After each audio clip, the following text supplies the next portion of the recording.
So thank you, everybody, particularly for giving me the opening batsman's privilege. And opening batsman carries some hurdles also.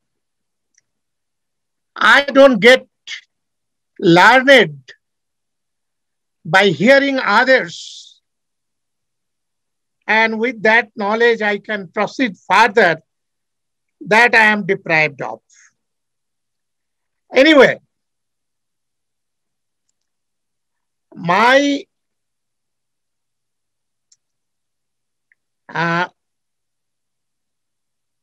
jurisdiction has been restricted up to the scheduled caste and scheduled tribe. Atrocities going on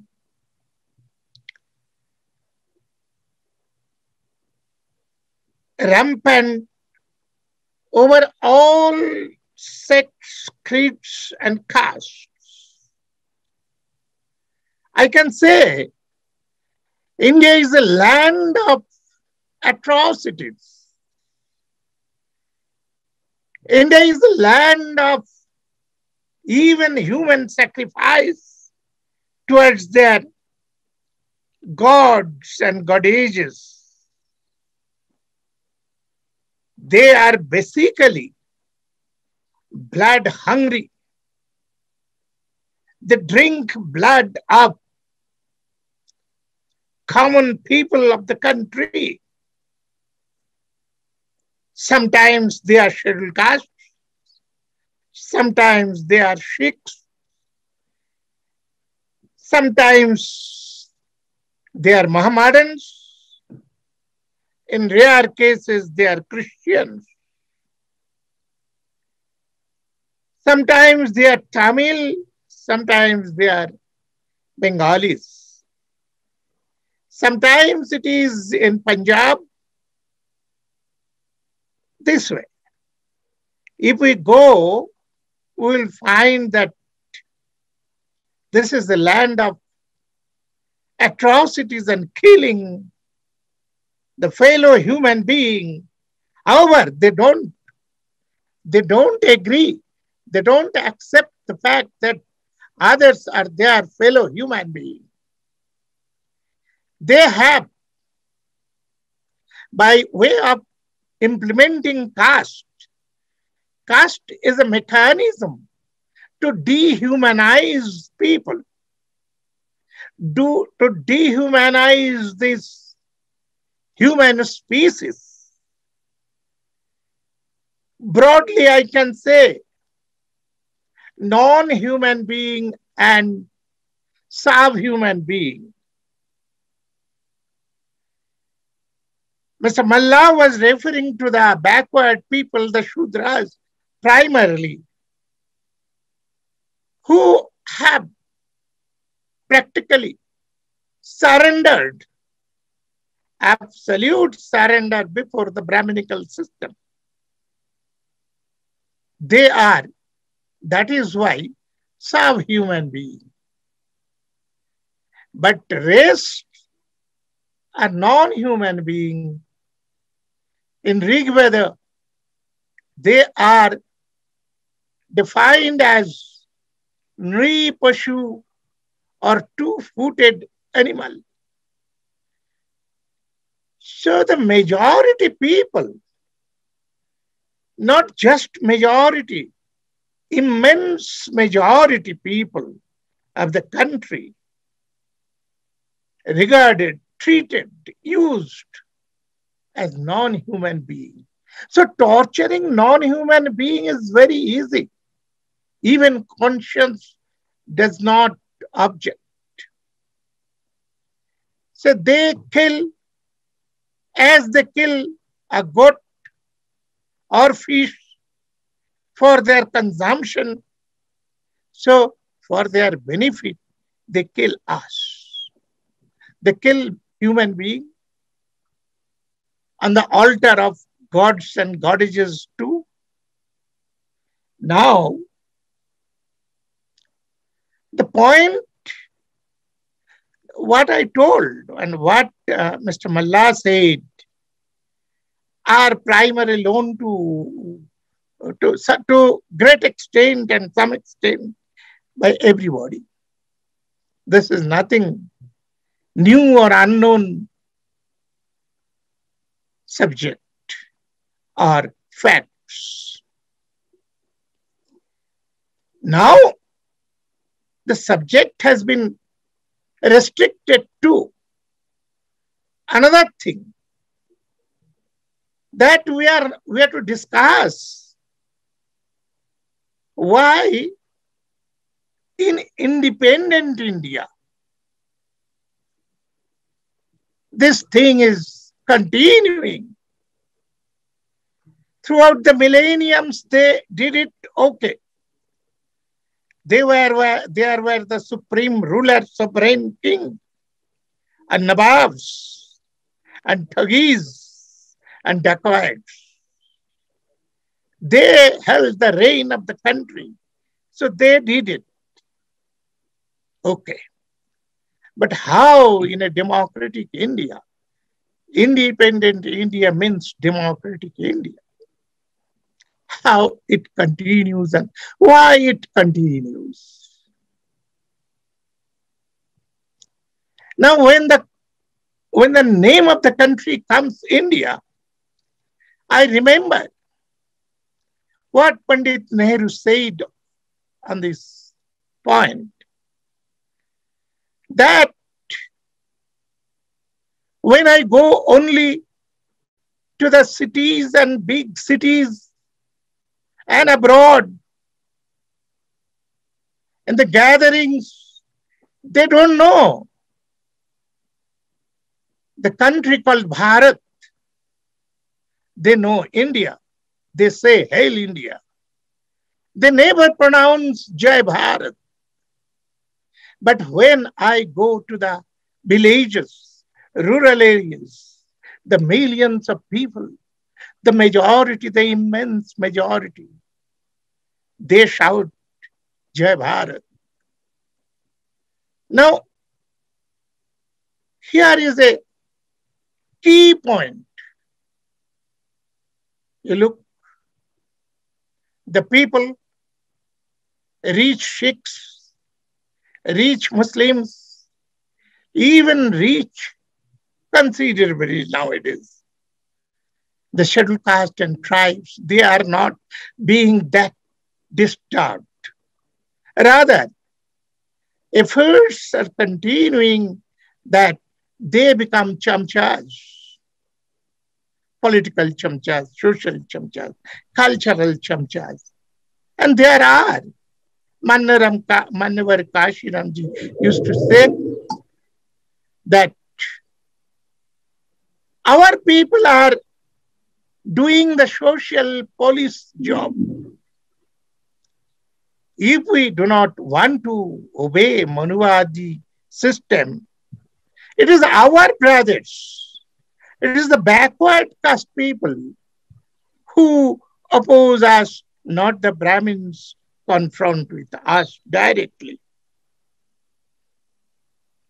So, what Nehru wanted to say is not that clear.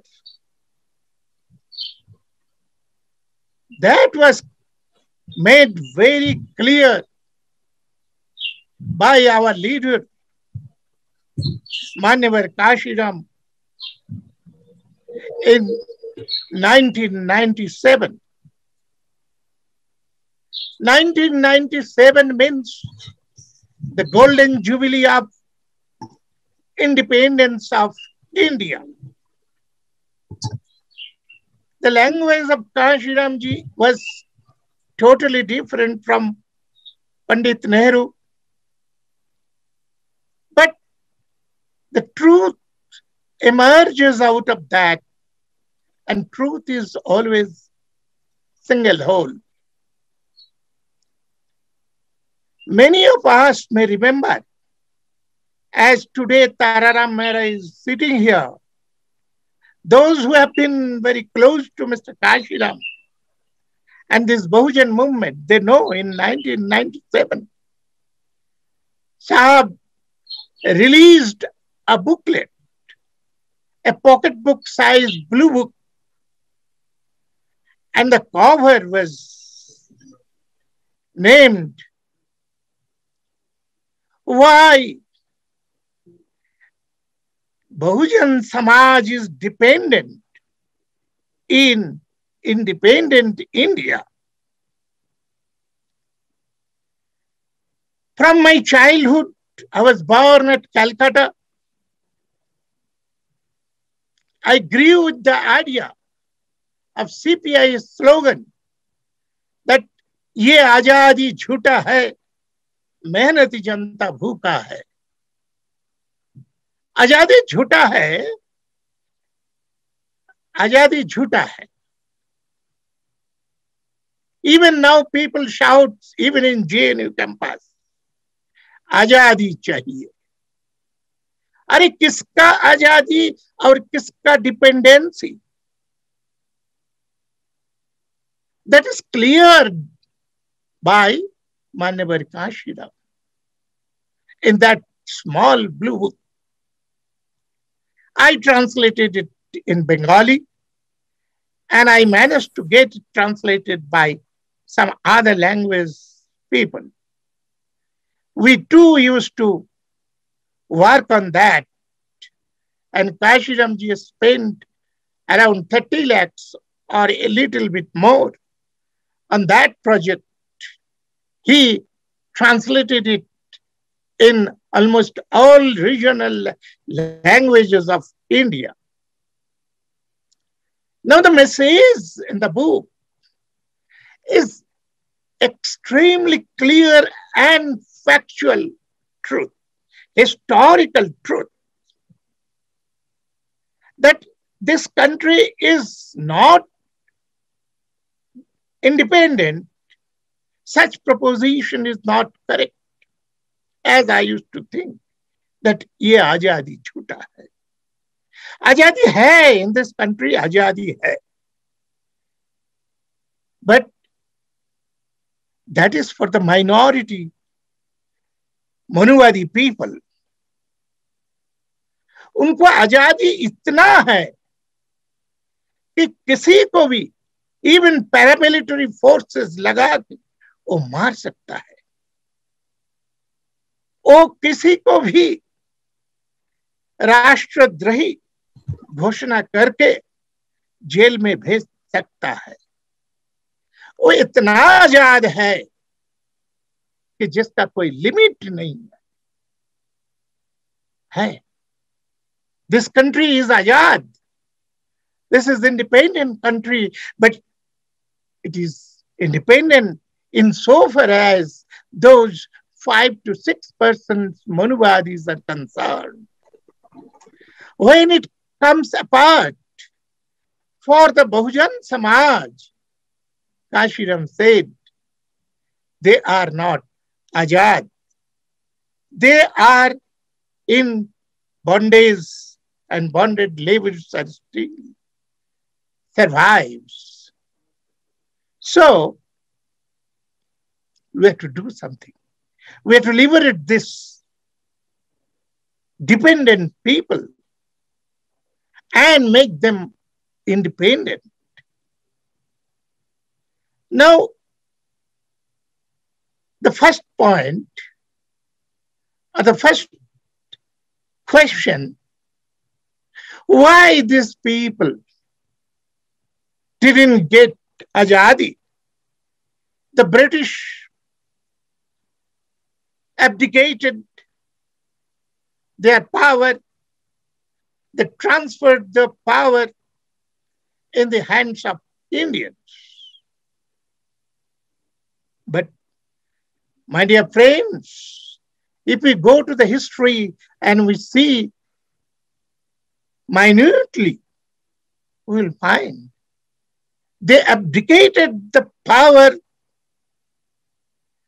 of governance to sit and the instrumentalities of state.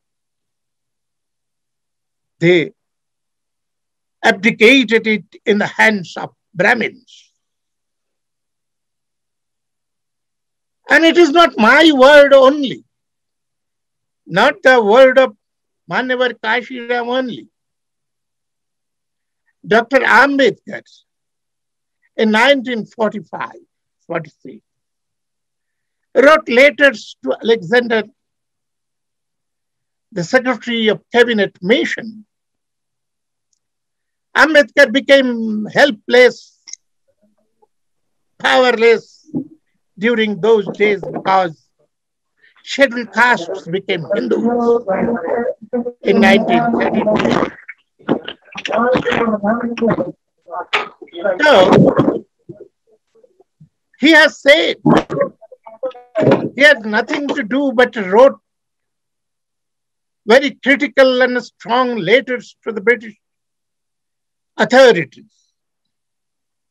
In that he, in plain language, wrote that you have come, the cabinet mission, you have come here to abdicate your power. But to whom are you giving this enormous power? You are giving it, you are abdicating in the hands of the Brahmins,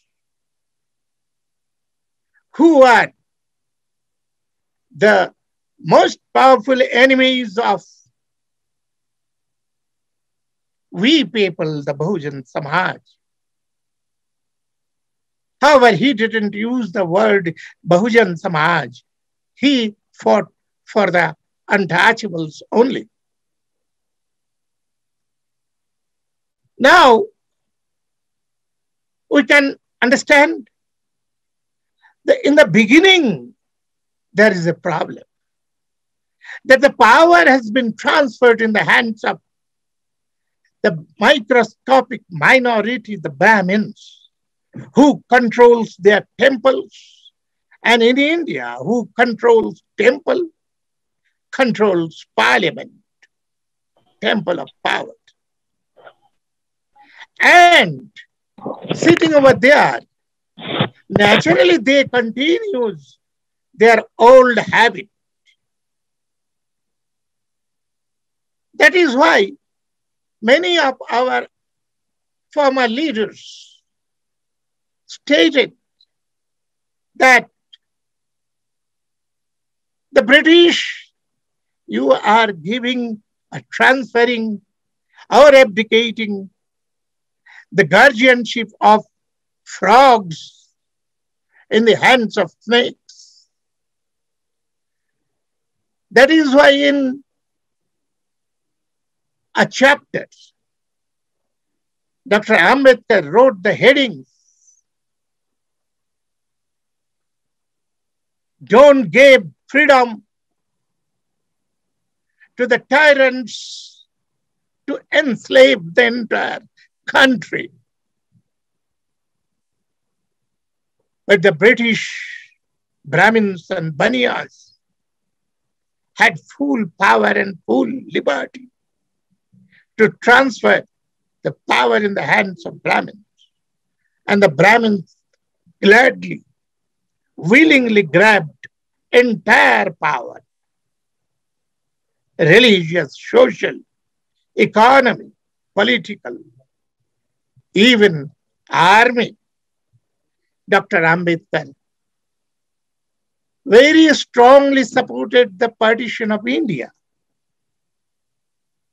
And one of his chapters was that if Pakistan remains, I mean to say Western Punjab remains, and India remains united, Indian army will be in the hands of the Pathans, Khans.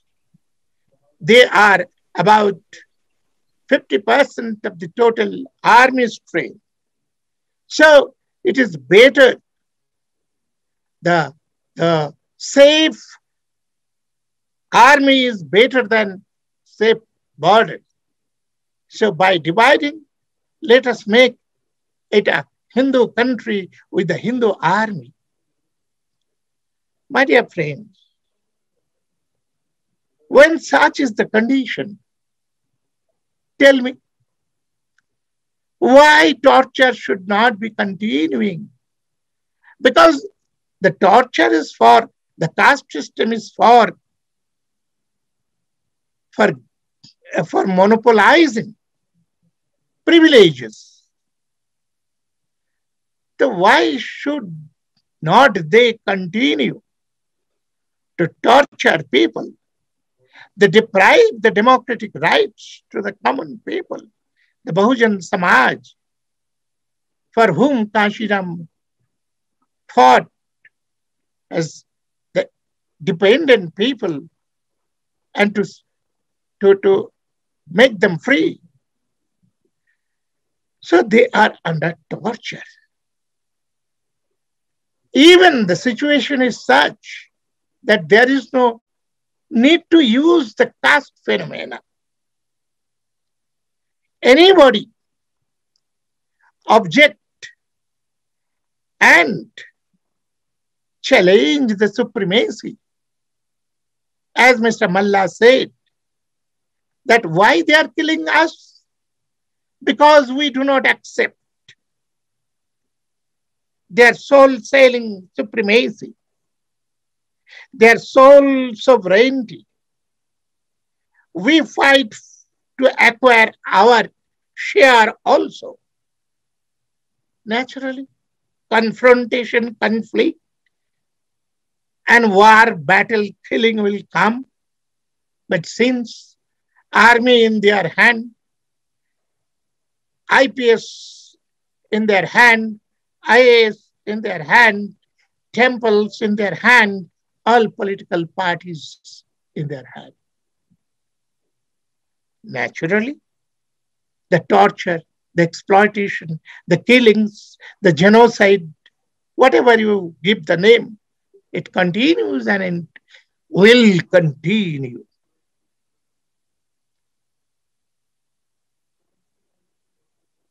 And now I was telling their part. Now I will open up another chapter also. Please tell me the time restriction any. You caution me before 10 minutes. Yeah, I can carry on, sir. Carry on, sir. The other side, Karl Marx has written in his letter openly that the people, they who are contaminated with caste and slavery, the little groups of people in the society, they are majority, but they are vegetative. They do not resist as if fate, as if God gave. So they accept everything. Mind it, it is your non-resistive and vegetative life and behavior that goes the boundless pride of the Brahmins and their torture on you. So they become tyrants, absolute tyrants. Had you been objecting,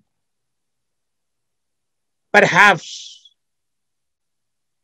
if you resisted, if you cried out, perhaps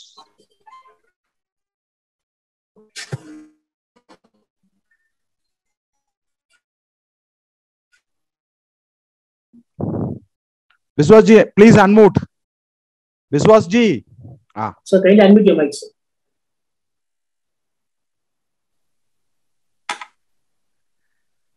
Hello. So Biswas, sir.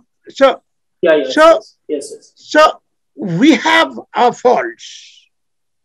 We are also a great cause for this absolute brutality of the Brahmins. Rather, we help them to become, the Brahmins become the world's greatest terrorists and most brutal people of the world. It is we, because of our negative activities and vegetative life, irresistible attitude, obeying, and obeying. Our journalist, Dalit voice, B.T. Rajshekhar, issued so many articles asking why Dalits are not angry. कुछ भी करे जाओ अत्याचार अभिचार. They are not angry.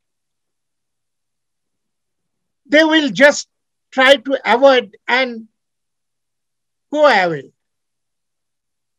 Just escape the bad situation and remain as it can be. One day I was reading Mao Zedong's small book. There he has written, failure is the pillar of success. And he argued why failure is the pillar of success. And eventually he said that is why our earlier generation advises us, tells that when you are in the pit, you get the wit. I smile because my people in India, when we are in the pit, we never try to come out of that pit. Dalits rather adjust in the pit and accept that condition, even not only for himself, for generations. Mr. Rajbir is today here. The earlier day he was asking, 1773, American revolt started. And in 1976, they severed relation with Great Britain and declared that we are free country, separate country. And 10 years after, they could declare their constitution, republic.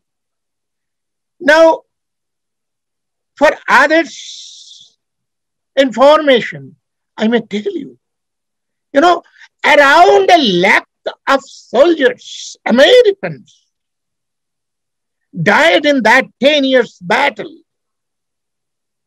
Eventually, French,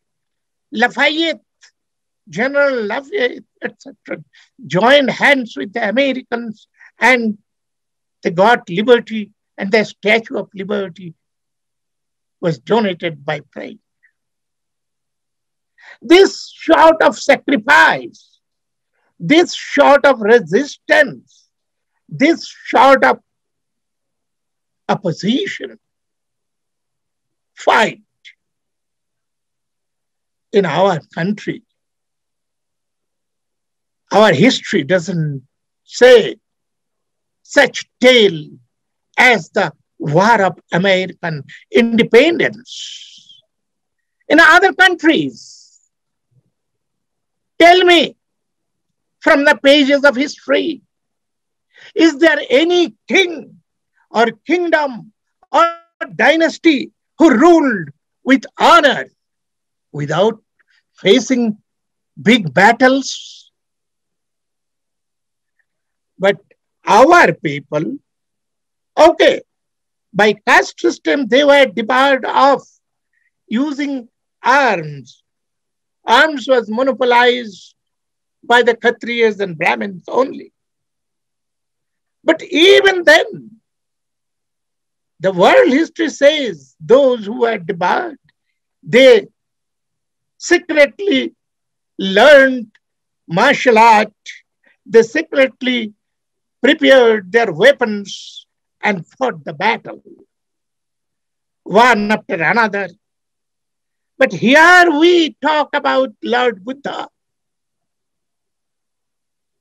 who said, give up arms, who went for peace, which is beneficial for the ruling class. If masses are peace-loving and the rulers are tyrants, I can refer back to the economist Griffith's theory. If good money and bad money are allowed in the market, very soon the good money will disappear and bad money will prevail.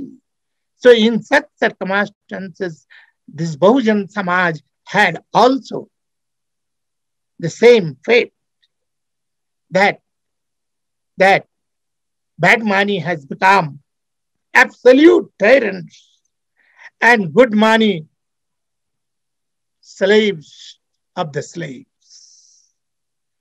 Not only slave, inhuman, untouchable,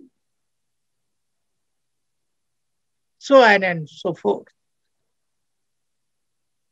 That is why Emperor Ashok has written on the stone in Pali, Osuputta paputtame navam bijam ma bijitabam. Ashok, Emperor Ashok was a Chandal. Of my race, I belong to Chandal. Our character, you see, emperor wins and maintains the kingdom with swords, and he leaves swords. Not only himself, he has written, even my son and grandson will go for no conquest. Naturally, Pushyamitra Shunga and the Brahminical hegemony came up. Manu came up. So we have to understand where we have to go and how we have to proceed. You see, in India,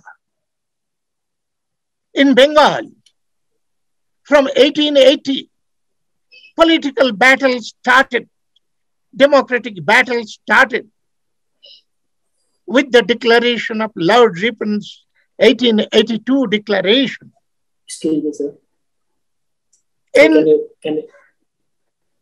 Can I short up the speech, sir? Because other speakers are waiting. And, thank you. Yeah. Yes. So, yes, that political move,